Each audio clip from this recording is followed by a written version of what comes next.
I have yet to see a more creative idea than you will see in this video. Intrigued?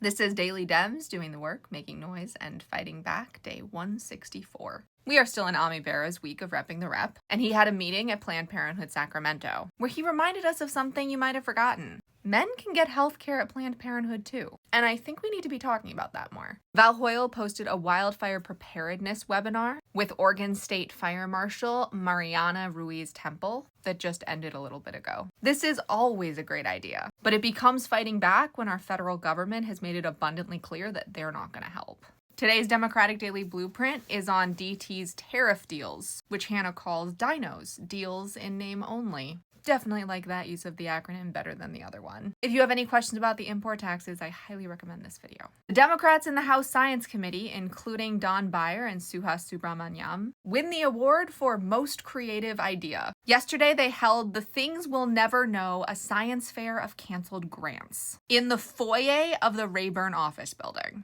And I think everyone in the comments on Threads and Blue Sky is right. This should become a cross-country tour.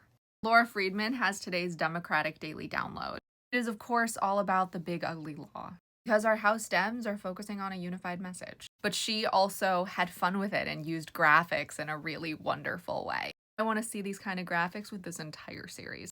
Kathy Castor is sharing an unfortunate story most of us probably didn't know. Michael Gordon was the assistant U.S. attorney until Pam Bondi fired him a few days ago. Kathy Castor is demanding that he be reinstated. It turns out he was working on prosecuting Leo Giovanni, who was accused of stealing from funds that help disabled individuals and their families. Would not have known about this if it wasn't for her video. Finally, today the House Appropriations Committee held a Future Without Type 1 Diabetes, Accelerating Breakthroughs and Creating Hope. This was an official hearing, not a shadow hearing. During one of his questions, John Ossoff said, "And I will be fighting this effort to destroy the CDC with everything I have as a member of the United States Senate. And if we, on a bipartisan basis in the Senate, do not defeat this effort to gut the CDC, the American people will pay for it in lives, in suffering, for decades to come."